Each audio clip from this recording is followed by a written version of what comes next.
Bueno, pues buenas noches a todos los que asistís, a todos los presentes.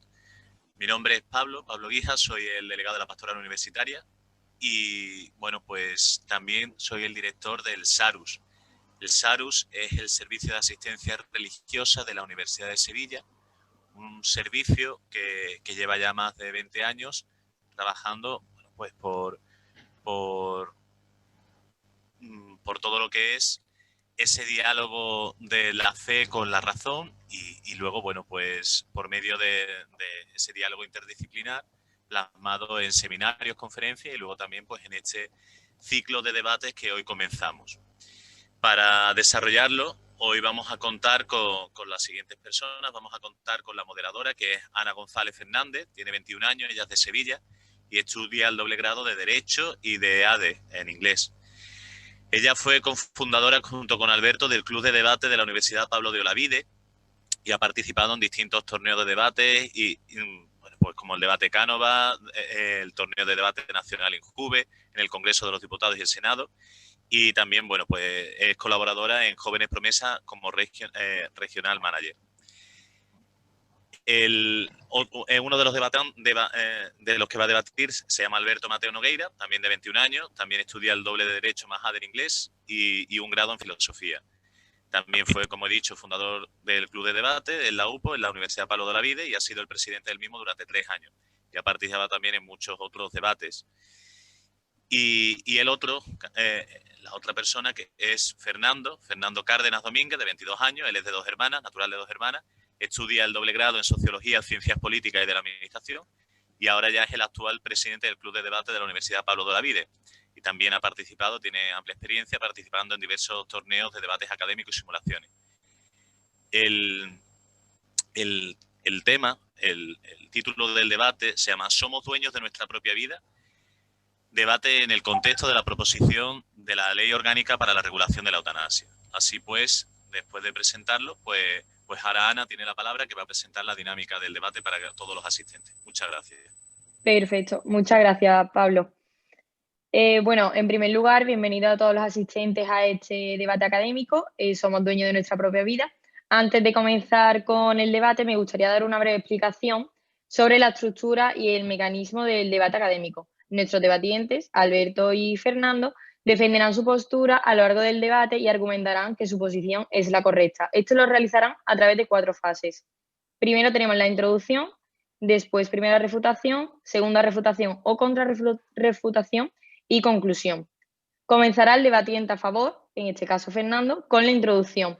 Sentará las bases del debate y expondrá sus líneas argumentales presentando las correspondientes evidencias. Hay que señalar que el equipo contrario no puede hacer preguntas ni interrupciones durante esta fase. Continuaremos con las refutaciones. La primera, estos son discursos totalmente improvisados, ya que desconocen los argumentos del equipo contrario hasta su introducción. La principal misión durante esta fase es mostrar sus evidencias y nuevos argumentos y señalar los puntos débiles y las incoherencias del equipo contrario, de esta forma consiguiendo reforzar su posición. Llega el turno de las segundas refutaciones, donde continuarán buscando la destrucción del discurso contrario y la construcción del propio. Y es importante destacar que durante ambas refutaciones nuestros debatientes pueden dar la palabra al equipo contrario para que les hagan preguntas sobre su posición. Eso sí, cada uno decidirá cuántas preguntas aceptar. Para finalizar este debate llegan las conclusiones. En este caso, el orden se invierte y comenzará el en contra, Alberto, y cerrará el debate el a favor, Fernando. Deberán hacer un repaso de todo lo acontecido durante el debate y querrán dar la sensación de que ellos han sido quienes han dominado el debate. Quiero señalar que durante esta fase tienen prohibido presentar evidencias, razonamientos y argumentos nuevos, así como refutar lo dicho en turnos anteriores. Una vez aclarado, pues todo esto acerca del debate académico, es hora de que dé comienzo el debate. Somos dueños de nuestra propia vida, la eutanasia. Así que muchas gracias a todos los que estáis aquí presentes. Y nada, espero que lo disfruten. Y Fernando, cuando estés listo, ponemos el temporizador, que está aquí Yo ya quiero hacer preparado. una cosita antes de empezar por temas de Sí. logística del debate. Alberto, ¿puedes levantar la mano? O sea, no físicamente, sino en la aplicación, porque no te veo. El problema está ahí. Vale. Que por la configuración solo te veo cuando hablas y entonces no me aparece y no sé si me estás levantando la mano o no. Espérate, ¿cómo Es que no recuerdo cómo se hace, ahí está el problema. es en Ah, participantes? no, está abajo a la derecha, en la pantalla abajo de la derecha donde pone participante. Vale, en participantes. Mira, voy a levantar la mano, ¿vale? Sí. Yo no veo ninguna notificación. Ah, bueno, ¿No? sí, sí, De en todas el lado. formas, fíjame a tu vídeo. ¿Y eso cómo lo hago? Encima de tu pantalla, en los 3 puntitos, tienes desactivar audio 3 puntitos. Y uno de ellos es... Espérate. Espérate. Tú estás asumiendo que yo veo 3 puntitos. Ah, Cosa que no.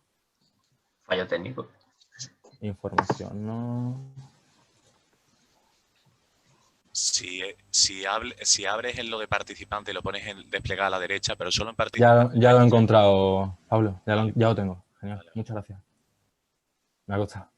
Vale, entonces una pregunta, Fernando. Para pedirte el turno de palabra, ¿qué Levanta hago? la mano. Yo te veo a ti. En plan, ¿así? Físicamente. ¿O aquí? Físicamente. Yo Vale, te veo a vale. ti. Yo te veo a ti. Maravilla. Vale, perfecto, chicos. Pues si estáis listos, Fernando, cuando me digas, empezamos. Como tú quieras, Ana. Vale, genial. Pues un Pues, segundo. ¿vamos ya? Venga, le doy a iniciar. Mucha suerte a Ok. los dos. Muchas gracias.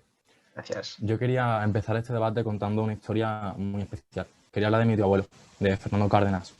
Él fue uno de estos tantos niños que la guerra civil tuvo que enrolarse en el ejército, en lo que llamaron la Quinta Liberón. Él de chico, cuando yo era pequeño, me contaba muchas historias de cuando él estuvo en la guerra. Y recuerdo una de cuando el ejército del bando contrario lo rebasó y una granada le dio de lleno a un compañero suyo. Recuerdo cómo contaba la escena de una persona postrada en el suelo, tirado, mordiendo un palo, sangrando, llorando de dolor, con las tripas saliéndose porque le habían reventado la barriga. Y él decía aquello de: curadme o matadme, curadme o matadme, curadme o matadme. Porque o le curaban, o le quitaban el dolor, o le quitaban la vida para acabar con ese dolor. No había medios materiales ni físicos de ningún tipo para arreglar esto. Y un compañero, uno de esos que tenía fama de mala leche, le pegó un tiro a la cabeza. ¿Podemos decir que esta persona acabó con la vida de su compañero? No. Acabó con la agonía de su muerte. No acabó con su vida. No acabó con el proceso de su vida. Acabó con el letargo que le quedaba hasta la muerte, porque ese hombre estaba sentenciado ya de muerte. Yo vengo aquí, como podéis imaginar, a defender una postura totalmente a favor de la defensa de la eutanasia. Pero quiero hablar en concreto de la pregunta del debate, si somos dueños de nuestra propia vida. Quiero enmarcar muy bien esto. Quiero enmarcar dueños de nuestra propia vida con respecto a la vida o la muerte. Porque por supuesto que tenemos muchos dueños en otros aspectos de la vida.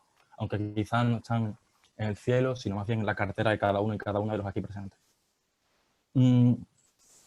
Yo quería hablar del marco concreto y creo que tenemos que ser muy concretos de lo que es la eutanasia en este país, lo que se está pidiendo que es la eutanasia en este país. No se está pidiendo la eutanasia como que quien desee pueda morir o decir, decido acabar con mi vida, ya no quiero seguir vivo, acabo con ella. No. Hay unos límites muy concretos que enmarca esta ley.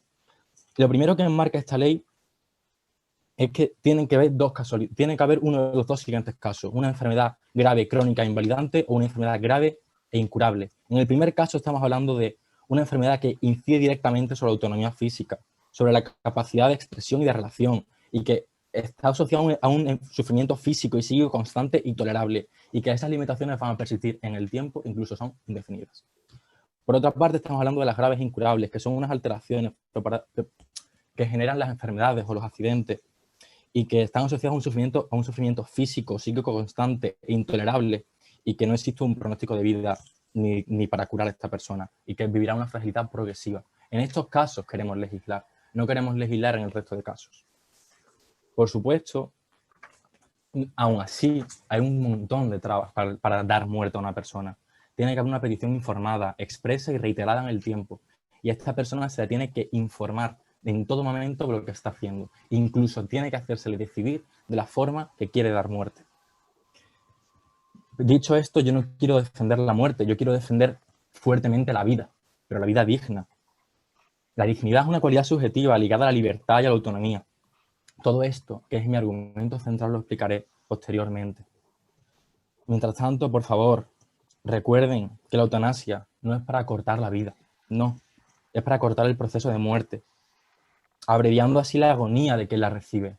No buscamos con esto acabar con la vida de los presentes, ninguno de nosotros, ninguna persona que libremente pueda decidir darse muerte.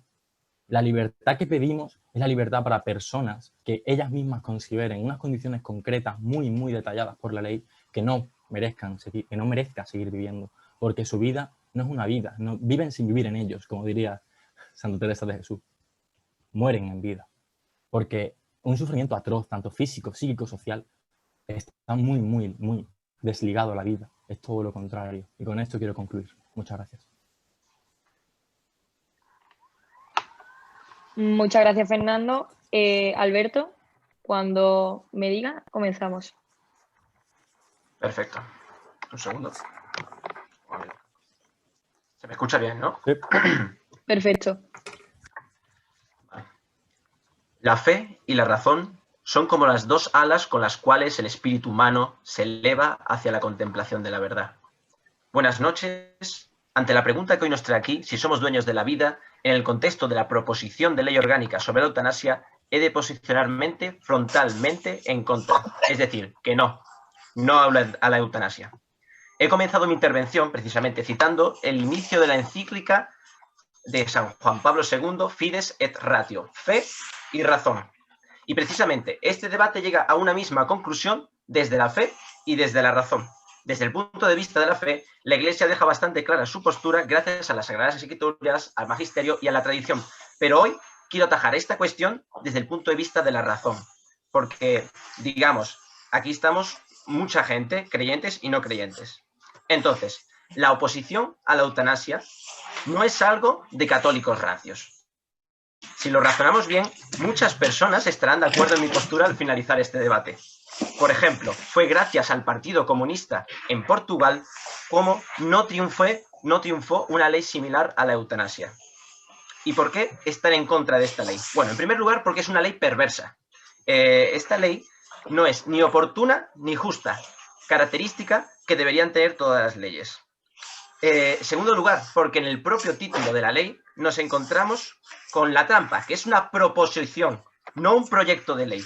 Una proposición de ley implica que nos saltamos a la torera los plazos establecidos y que encima la ley se va a desarrollar en su trámite parlamentario sin acceso a la información del Colegio de Médicos. La ley sigue plagada igualmente de millones de barbaridades. Pero ya que, por ejemplo, vamos a hablar de los médicos. La situación médica en la eutanasia. Según la Organización Mundial de la Salud, entendemos la eutanasia como la acción del médico que provoca deliberadamente la muerte del paciente. La eutanasia como tal, desde su nacimiento, es contraria al ser del médico. El propio juramento hipocrático dice textualmente, el juramento hipocrático, todos los médicos lo juran, jamás daré a nadie medicamento mortal, por mucho que me soliciten, ni tomaré iniciativa alguna de este tipo. Más claro. La eutanasia, por tanto, contraviene la propia naturaleza del médico, convirtiéndolo en verdugo en este caso. En tercer lugar, tenemos un problema ético y de trasfondo. Kant deja muy claro que el hombre es un fin en sí mismo.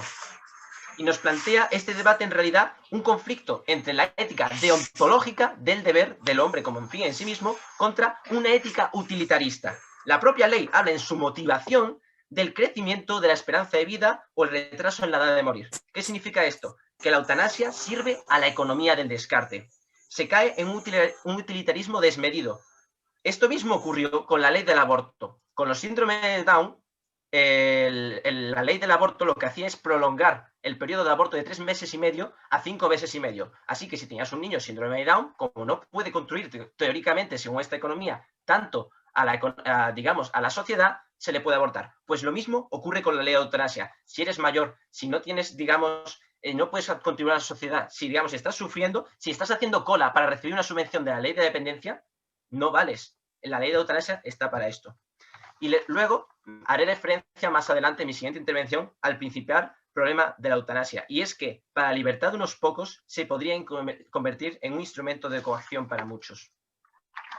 Después, igualmente, daré la solución a todos estos problemas, que no es otra que los cuidados paliativos, una asistencia integral, activa y continuada a los pacientes en situación terminal. Son eficaces y alivian el dolor. ¿Cuál es el problema? Que son caros y la eutanasia no. Muchas gracias. Muchas gracias, Alberto. A continuación comenzará el turno de las refutaciones, que recuerdo que tienen nuestros debatientes 5 minutos para su turno. Así que Fernando... Uy, un segundo. Perdona un momentito, Ana. Por favor, Sí. silenciad todos los demás vuestros micrófonos, por favor.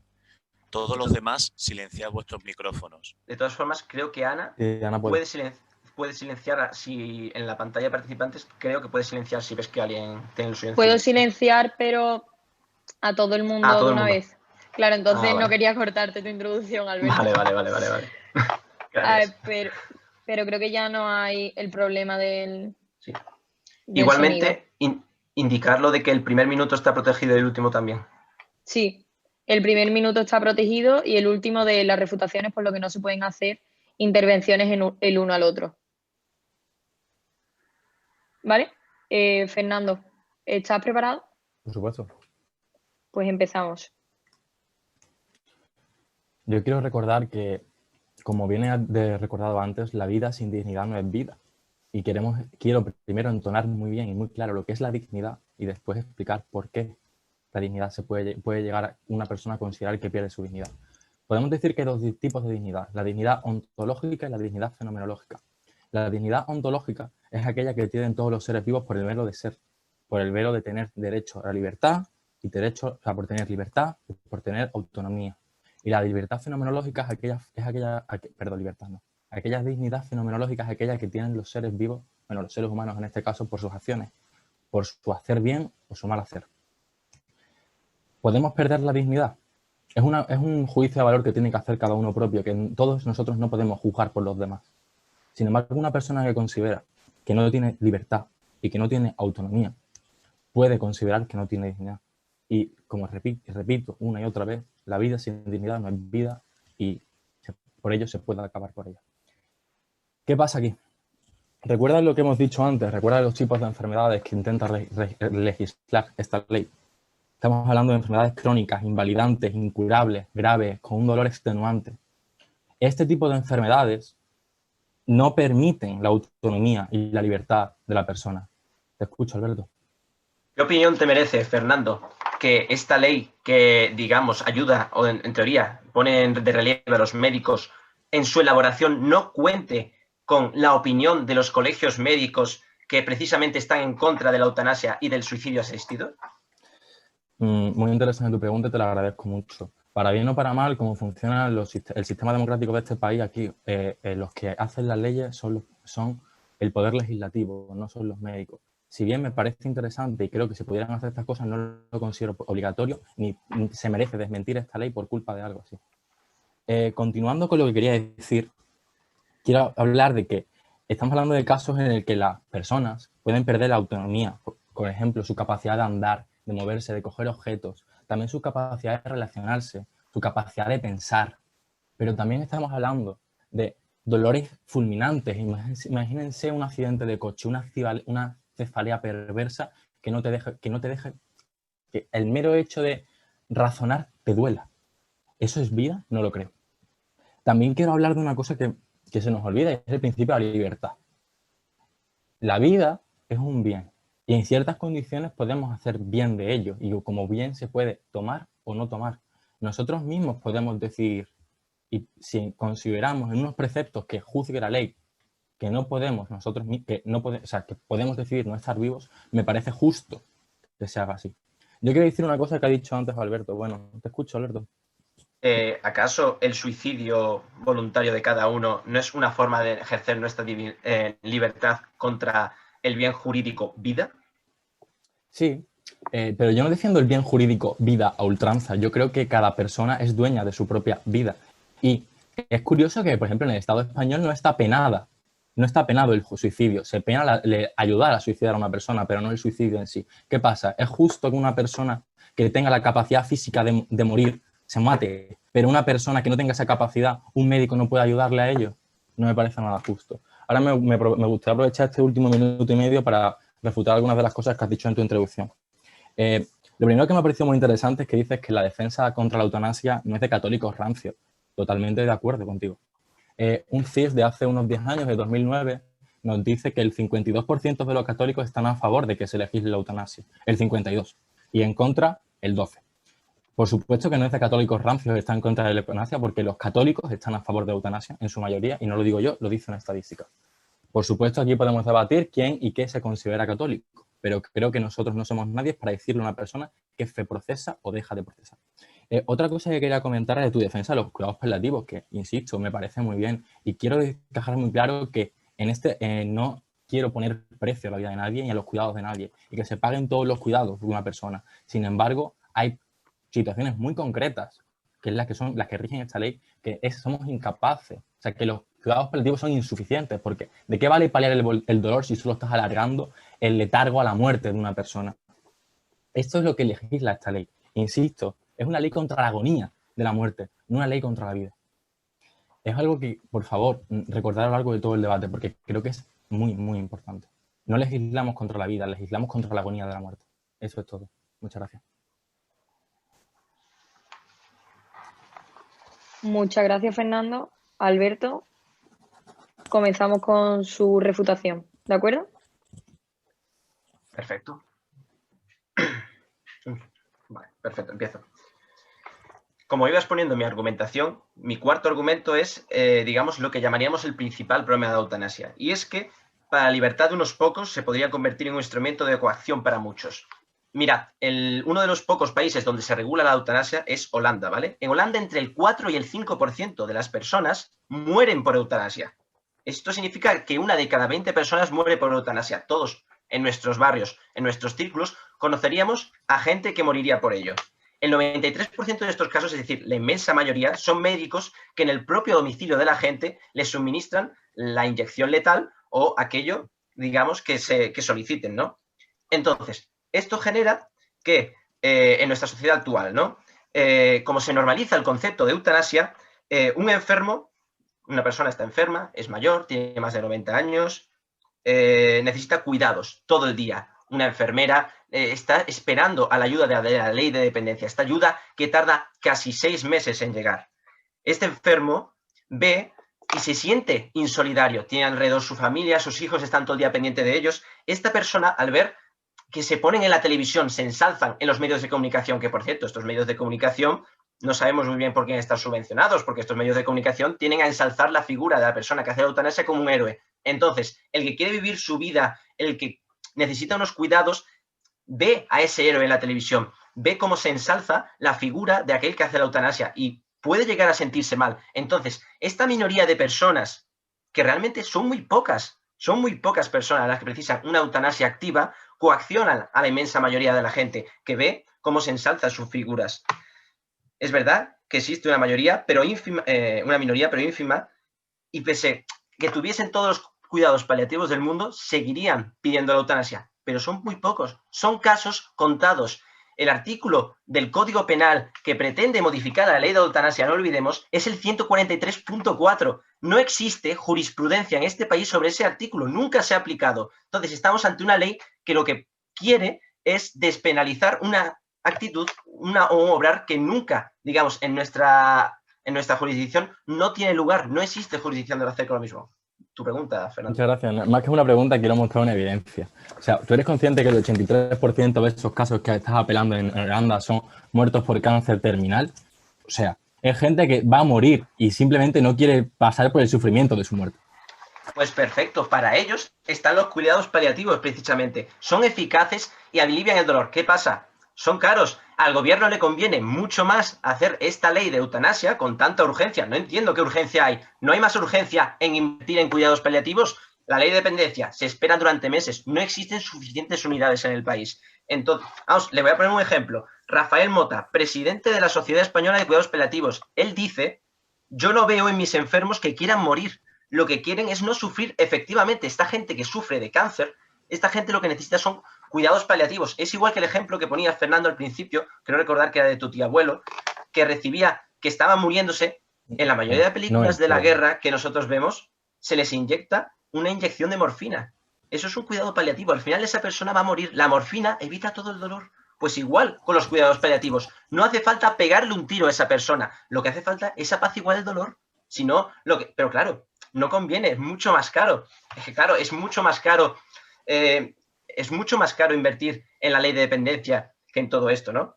Entonces, vuelvo al principal problema de la eutanasia, el utilitarismo, ¿no? Si no sirves, si eres mayor, si estás cobrando del Estado, no sirves, se te descarta. Volvemos a lo mismo, la ética deontológica, el hombre como fin en sí mismo, la persona como fin en sí mismo, contra la ética utilitarista.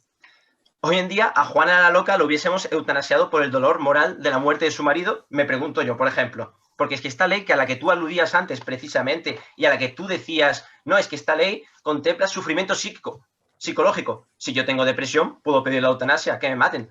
Todos los depresivos piden el suicidio. Sin embargo, cuando alguien quiere suicidarse, estamos todos al lado suyo, los psicólogos, se ponen equipos de prevención del suicidio, constantemente nos dicen en el diario, no, el suicidio está mal, el suicidio, apoyo, tal. Ahora, cuando llega el momento de la eutanasia, cuando eres mayor, cuando eres pensionista, cuando estás chupando del Estado, cuando no conviene para las compañías de seguros que estés constantemente en el hospital, pues ¿qué se hace? Se elabora una ley que, lo que he dicho antes, es perversa desde un inicio. Es una ley que lo que hace es incitar, digamos, es coartar la libertad. Es una ley que no extiende la libertad, sino que la coarta. Y precisamente, lo que he dicho antes, mucho más barato matar a una persona que mantenerla con vida.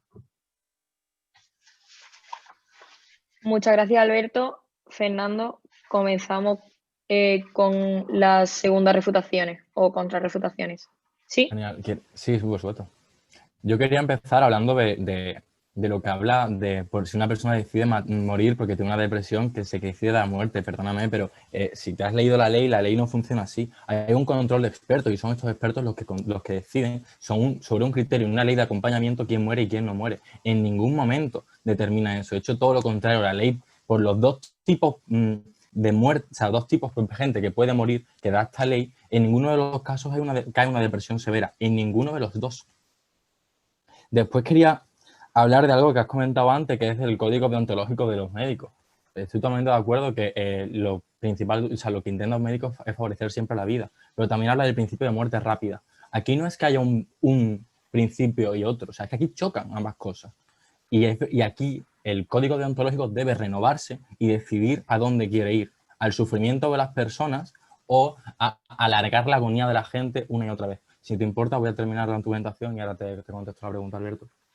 Yo quería hablar de una cosa que parece que no tenemos en cuenta. O sea, por supuesto que existe el derecho a la vida e insisto, lo defiendo a muerte, nunca mejor dicho. Pero el derecho a la vida no es un deber. O sea, una persona en unas condiciones concretas tiene el derecho a acabar, debe tener el derecho a acabar con su vida. Porque los cuidados paliativos, por mucho que diga Alberto, no son 100% efectivos. Sé de gente agonizante que si bien, vale, estás prácticamente en un estado vegetativo donde tu conciencia está anulada o prácticamente anulada porque los sedantes son tan fuertes que no te dejan hacer vida, simplemente estás manteniendo a una persona, si quieres llamarlo, viva biológicamente, pero no el concepto de vida que tú y yo tratamos aquí. Dime, Alberto. ¿Qué opinión te merece que, por ejemplo, para solicitar una eutanasia tengas que expresar únicamente a tu médico de cabecera en 2 ocasiones en 15 días que te aplique la eutanasia? Pero en cambio, para hacer un testamento, para determinar si tú eres libre totalmente, tienes que ir ante notario. Si hace falta, se requieren informes psicológicos pertinentes. ¿Qué opinión te merece esto? Que para dejar un testamento, que es dinero, si haga falta todo esto, en cambio, para solicitar la eutanasia, con consultar 2 veces a tu médico cabecera, sea suficiente. Pues mi opinión es que en España tenemos una burocracia excesiva y que habrá que acelerar los costes burocráticos en el Estado español, pero no por eso hay que hacer que algo sea más largo, sino lo que falla es lo primero, que es un trámite muy lento. Quiero continuar hablando del principio de la propia dignidad y quiero de verdad defenderlo a ultranza con respecto a la libertad, porque no entiendo que una persona que esté postrada en su cama, en estado vegetativo, tetrapléjico o con unos dolores agonizantes tenga libertad de hacer nada, porque todo lo contrario, simplemente está allí prostrado viendo cómo la vida se le va, viendo por la ventana cómo pasan los pajarillos, cómo cae el sol y empieza el alba, pero sin más allá. No hay nada más allá de eso. Quiero dejar clara una cosa, la ley de la eutanasia para nada se contradice a los cuidados paliativos, es más, son la primera dosis. O sea, es un proceso y lo normal sería que primero un enfermo o una enferma pase por cuidados paliativos y posteriormente pase por una eutanasia si esa persona lo desea. Como dice Alberto, reiteradamente, en 2 plazos, una vez conocido qué le va a pasar y también con 15 días de por medio. Otra cosa que quiero dejar muy claro es una cosa muy interesante de la ley de eutanasia en España. Te contesto, pregúntame ahora para no cortar el minuto de oro. Vale, estos 2 plazos que pones de 15 días, te pregunto yo, ante la información de que pueden acortarse en caso de que esté próxima precisamente la muerte de la persona, ¿qué opinión te merece que si estando próxima la muerte de una persona, esos plazos puedan acortarse? Si esa persona quiere de esta forma acabar con su sufrimiento, justo es. Yo no quiero que la gente sufra, no sé tú. A lo que quería decir. Los cuidados paliativos son un principio, pero no son 100% efectivos en ningún caso. Por muy pocos casos. No lo son 100% efectivos. Te digo que he tenido familiares en cuidados paliativos y sé lo que duele aún estando así. Y sé lo que es tener una persona postrada en una cama y sé lo que es tener una persona en una cama de un hospital diciendo, estoy aquí, tengo los ojitos abiertos, duermo, me dan de comer por una sonda, pero vuelvo a lo de antes, o sea, ¿qué vida es esa? Nosotros tenemos, el concepto de vida que nosotros tenemos no es un concepto de vida físico, no es un concepto de que, vale, mis células se reproducen, yo respiro y hay impulsos nerviosos por mi cuerpo. No, el concepto de vida es un concepto de vida de relacionarnos con otros seres humanos, de alimentarnos, de reproducirnos, de lo que significa el concepto de vida tal y como en casi cualquier libro de ciencia natural te explican más allá de la propia vida biológica. No sé, yo no quiero seguir sintiendo impulsos nerviosos si después no puedo abrazar a la gente que quiero, la verdad. Muchas gracias, Fernando, por tu intervención. Comenzamos con el último turno de refutaciones de la mano de Alberto. Comenzamos. Perfecto. Oye, alguien está hablando con mi nombre en el chat, no entiendo por qué. Un segundo. Pero bueno. Comenzamos No, perdón. de nuevo. No se preocupe. Vale, comenzamos. En primer lugar, quisiera, antes de nada, determinar otro concepto. Fernando nos está hablando del concepto de vida digna, del concepto de muerte digna, ¿no? Yo quisiera hablar, por ejemplo, del concepto de muerte natural. Concepto de muerte natural, cuando a ti te ejecuta un médico eutanasiándote, digamos, vamos a utilizar el verbo eutanasiar, porque no sabemos, porque digamos, la ejecución es muy feo. Cuando alguien lo hace, en la inscripción, cuando tú mueres, en la partida de función pone muerte natural. No es una muerte natural. Y efectivamente existen casos donde existe un sufrimiento y un acompañamiento en la familia, pero los cuidados paliativos funcionan siempre. Es que los cuidados paliativos es el acompañamiento por parte de la familia. Es un acompañamiento donde se mitiga el dolor y son efectivos y funcionan. Y, por ejemplo, el presidente es Rafael Mota, lo he dicho antes, Sociedad Española de Cuidados Paliativos, lo afirma. Los propios colegios médicos andaluces de las 8 provincias, o sea, 8 colegios médicos en Andalucía, los médicos que son los que saben de esto y a los que no se consulta para nada en esta ley, porque no olvidemos que es una ley donde se dice que el médico debe ejecutar al paciente, debe realizar esta acción positiva de eutanasia, porque no es desconectar, es dar una inyección letal, dar una pastilla mortal. El médico se le pone sobre sus hombros una responsabilidad que es que no está en el buen hacer del propio médico. El médico se metió porque quería sanar a gente, no porque quería ejecutar a gente. O sea, si los propios médicos en sus colegios reiteran una y otra vez que esta ley no es adecuada, que no quieren hacer esto, porque no se escucha a los médicos. Fernando, tu pregunta. ¿Usted se ha dado cuenta que la ley de eutanasia que propone en España lo que se prioriza es el suicidio asistido antes que la eutanasia? Muy bien, es que una cosa es lo que se prioriza y otra cosa es que no matan los médicos. A ver, el médico, ojo, el médico, la ley, la proposición de ley, insisto, proposición que no proyecto de ley, dice que es el médico quien administra esta dosis en caso que sea necesario. Es que es el médico. Bien, hayas manifestado antes tu voluntad por un testamento vital. Bien, lo manifiestas en ese momento 2 veces ante el médico. Ahora, le dices al médico, venga, palmadita en el hombro y se dice, ahora, le das la pastilla mortal, la inyección mortal, y esta persona, pues después se va a su casa y va a dormir y acaba de darle una pastilla a alguien y por producto de esa pastilla ha muerto. No lo ha desconectado. No. Le ha hecho una inyección, ha hecho una acción positiva que hace que esta persona muera. Entonces, por ello, vengo a reiterar los problemas de esta ley. Esta ley, como he insistido desde el principio, es una ley perversa. Porque es que la ley, en su totalidad, sigue intereses económicos, utilitaristas. Es una ley que lo que pretende es que el más débil, la persona anciana, la que no puede contribuir a la sociedad, según este método utilitarista, la que únicamente recibe de la sociedad, sea ejecutada. Después, la situación del médico, lo que he insistido, se pone el médico en una posición en la cual nunca se le debe poner, porque el médico estudia la carrera de medicina para sanar, y los propios médicos, a través del colegio de médicos, dicen una y otra vez que ellos no quieren eutanasiar a la gente, que los médicos no están a favor de esta ley. Una ley que obliga a unos médicos a hacer cosas que no quieren. O sea, desde que partimos de la base de que se les obliga a hacer algo que no quieren, pues ya la ley tiene defectos. Y encima el problema ético del fondo, que es que realmente, como esta economía de descarte, este darwinismo social que existe en torno a la eutanasia, esos son los grandes problemas que recoge esta ley. Y el principal problema que comentaba anteriormente, ¿no? Esta gente que ve cómo se mitifica, cómo se pone en un altar a todas esas personas que recurren a la eutanasia, ¿no? Solo escuchamos cosas bonitas, que no, es que recurrió a la eutanasia, quería dejar de sufrir, era una carga para sus familiares. Si una persona mayor vive en su familia y estás de mente débil, ves cómo estás viendo que a tu alrededor tus vecinos optan a la eutanasia, y tú, aunque seas feliz realmente en tu núcleo familiar, aunque dispongas de esos cuidados, ves como a tu familia le cuesta un dinero, como no llegan las ayudas, porque realmente los cuidados paliativos, el problema no es que no funcionen, porque funcionan realmente. El problema de los cuidados paliativos es que no llega a tiempo la ayuda, no llega a tiempo, no existen suficientes unidades de los mismos. Entonces, claro, es urgente hacer una ley de eutanasia, ¿no? O sea, no ha habido, es que es súper urgente, pero no. El invertir en la ley de dependencia, cuidados paliativos, eso no hay urgencia. No, es que la ley de eutanasia dice que en principio se ponen los cuidados paliativos.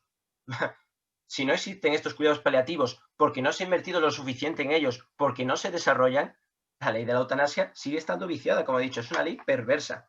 Entonces, pues resumiendo todos estos argumentos, realmente llegamos a la conclusión de que la eutanasia, no solo por la fe, sino también por la razón, digamos, por la razón, como he expuesto razonadamente, es una ley que únicamente atiende a intereses económicos.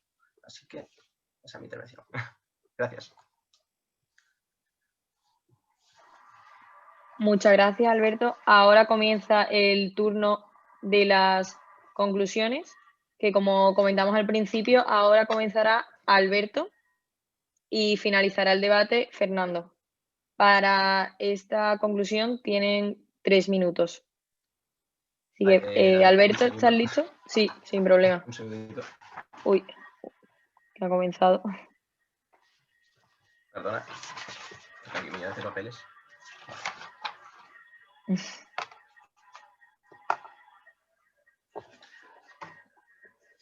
Cuando quieras, Ana.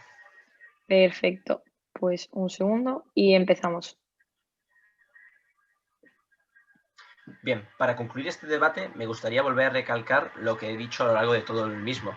Esta ley de la eutanasia debemos estar todos firmemente en contra, no solo porque algunos, nuestras creencias personales de fe nos lleven a ello, sino porque razonablemente es, digamos, lo más adecuado, ¿no? Por unos argumentos que he estado exponiendo a lo largo de todo el debate y que no han podido ser realmente refutados.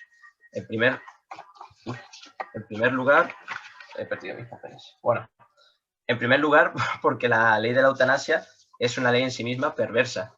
Es una ley que, digamos, pone la responsabilidad sobre los hombros de los médicos, digamos, se les pone todo sobre sus hombros, porque después esconde en su trasfondo un problema ético que enfrenta la deontología con el utilitarismo. Y, por último, porque por su principal problema, ¿no? Por el ejemplo, porque la libertad de unos pocos se puede convertir en instrumento de coacción para muchos. Pese que a la postura contraria ha intentado argumentar que la ley de la eutanasia es una ley positiva que amplía la libertad, no es sino lo contrario, como ha ido bien demostrando durante todo el debate, ¿no? La ley de la eutanasia limita la libertad, puesto que el ejemplo, digamos, de que los medios ejercen sobre la población puede llegar a la gente a cometer algo que realmente no harían si no existiese esta ley, ¿no? Durante todo el debate se ha hablado de la dignidad del ser humano, ¿no? Fernando ha hablado de la dignidad del ser humano por ontológica y la fenomenológica. La dignidad del ser humano está intrínseca al mismo ser humano, como he citado bien a Kant. Kant siempre decía que el hombre es un fin en sí mismo. Digamos, esta ética deontológica es la que ve peligrar frente a la ética utilitarista que se nos viene proponiendo desde la ley de la eutanasia durante todo el debate. Entonces, por todo ello, debido a que la postura contraria no ha podido refutar que la ética deontológica está siempre sobre la ética utilitarista que no ha podido refutarse igualmente el principal problema de la eutanasia, ¿no? De libertad de unos pocos contra la libertad de muchos. Igualmente, el problema que existe con los médicos que ven sobre sus espaldas la carga de ejecutar a determinados enfermos que lo soliciten por esta ley, que los médicos, como bien he recordado a lo largo de todas mis intervenciones, no están a favor de esta misma ley. E igualmente, como estamos hablando de una ley que es perversa, una ley que desde el principio, desde su mera formulación como proposición y no proyecto de ley, como, digamos, tenemos todas estas evidencias, llegamos a la conclusión razonada de que efectivamente no se debe estar a favor de la eutanasia, sino se debe estar a favor de los cuidados paliativos, se debe estar a favor de mitigar el sufrimiento, que es posible, que es real y se puede hacer. Lo que pasa que no conviene a los intereses económicos. Es mucho más barato, recordemos, darle una inyección letal a una persona que pagar la ley de dependencia. Muchas gracias. Muchas gracias, Alberto. Fernando, cuando estés listo para tu conclusión, comenzamos. Estamos listos. Perfecto. Pues vamos. Para esta última conclusión, para esta última intervención, quiero recordar todo lo que se ha visto aquí y por qué debemos considerar que la postura a favor del proyecto de ley de la eutanasia es el correcto. Por un lado, desde nuestro lado se ha defendido la dignidad humana, cosa que en ningún momento se ha rebatido, ni creo que pueda ser rebatido por ningún adversario. Pero en ningún momento se ha llegado a decir que la autonomía o la libertad son determinantes básicos de la dignidad, cosa que lo son. En el momento de que no se puede rebatir y no ha sido rebatido, y en el momento de que esa falta de que no se haya rebatido ese argumento queda totalmente en pie. Por otro lado, podemos encontrar grietas en el razonamiento de nuestro adversario. Habla de la ética utilitarista y habla de que los cuidados paliativos son más costosos, pero en ningún momento hemos visto una evidencia de ello. Por lo tanto, estamos partiendo este razonamiento del axioma de que los cuidados paliativos son más costosos que una inyección mortal sin realmente tener datos coherentes sobre el tema. Por otro lado, hemos estado hablando de la coacción de los medios de comunicación sobre la población y tampoco tenemos ningún tipo de evidencia ni tampoco tenemos la evidencia de que esa coacción aumentará el número de personas que quieran practicar la eutanasia. Por ahí, entonces, no tenemos ningún lugar donde sostener nuestro argumento, por lo tanto, ese argumento se cae. Hay que hablar de todo lo que une al concepto de vida, cosa que en ningún momento se ha llegado a debatir, o sea, se ha llegado a contrastar. En el momento que asumimos y no rebatimos que la vida va más allá de la vida física, necesitamos unas condiciones sociales y digamos, también intelectuales para considerarlos vida, en el momento que perdemos esas consideraciones, perdemos la cualidad de la vida. Y entonces una persona puede decidir acabar con esa vida biológica. Y ese argumento tampoco ha sido rebatido. Con todo esto quiero llegar a la conclusión de que, y siendo muy honestos con Alberto también, hemos confrontado bastante poco nuestras ideas, sino que cada uno ha venido aquí a dar un poco su visión del tema. Y me gustaría acabar esto quizá de una forma un poco distinta. Me gustaría decir que, si bien, como he demostrado antes, la visión mayoritaria es que la sociedad española está a favor de la eutanasia, realmente existen argumentos de peso por ambos lados para defender una cosa o la otra. Sin embargo, no me atrevería a decir que son cuestiones racionales, como ha dicho el compañero al principio, para defender, sino que es una cuestión de fe. Y los dogmas de fe per se no son malos, los respeto totalmente e incluso me alegra que en pleno siglo XXI la gente sea tan puesta como para decidir que su camino es la fe. Con todo esto quiero acabar este debate y muchas gracias.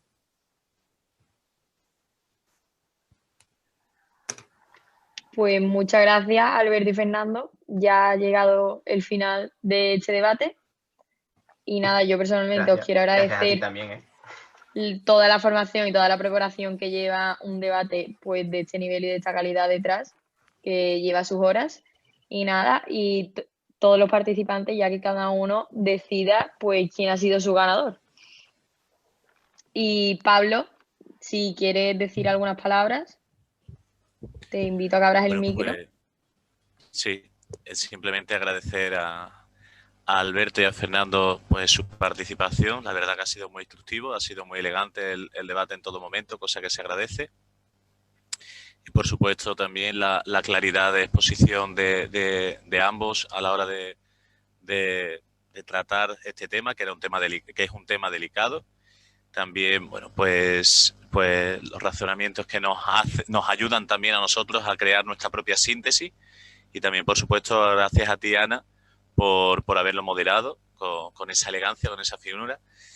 Y a los A vosotros asistentes, por bueno, contar pues conmigo.